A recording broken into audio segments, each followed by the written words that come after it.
আসসালামু আলাইকুম।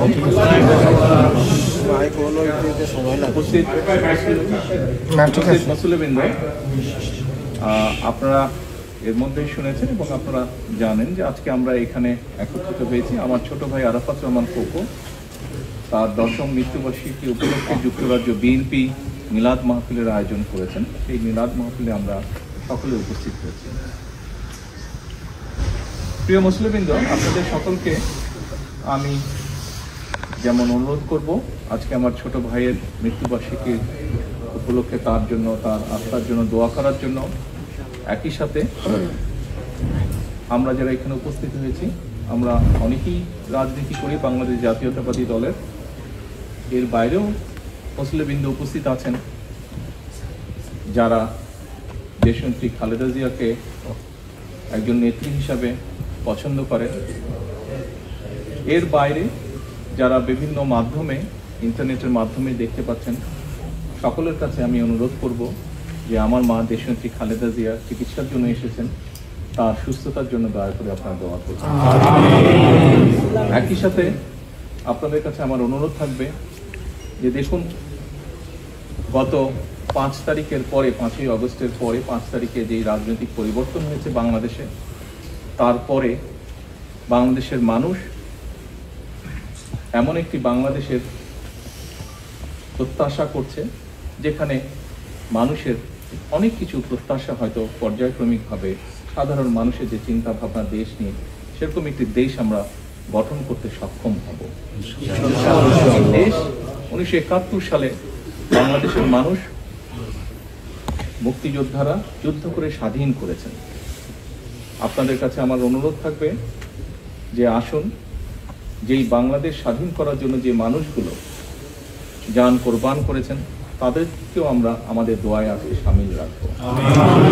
একই সাথে বাংলাদেশের যে গণতন্ত্র বাংলাদেশের মানুষের প্রত্যাশা, সেই গণতন্ত্র অনেকবার পুনঃপ্রতিষ্ঠা করার চেষ্টা করা হয়েছে, আবার ষড়যন্ত্রকারীরা সেই গণতন্ত্রকে ছিনিয়েও নিয়ে গিয়েছে। কিন্তু দেশ স্বাধীনের পর থেকে, বিশেষ করে 90 এবং পরবর্তীতে যে স্বৈরাচার দেশ থেকে পালিয়ে গিয়েছে 5 তারিখে, সেই স্বৈরাচারের সময় বিগত 15 বছর বিএনপি সহ অন্যান্য বিরোধী দলের বহু নেতাকর্মী শহীদ হয়েছেন, গুম হয়েছেন, খুন হয়েছেন, অত্যাচারিত হয়েছেন, নির্যাতিত হয়েছেন। শুধু রাজনৈতিক কর্মী নয়, রাজনৈতিক কর্মীর বাইরেও বহু সাধারণ মানুষ বিভিন্নভাবে অত্যাচারিত, নির্যাতিত হয়েছে।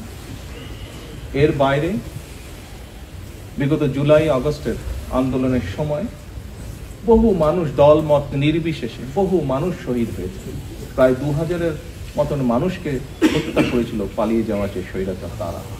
30,000-এর মতন মানুষ বিভিন্নভাবে ইনজোর্ড হয়েছে, জখম হয়েছে।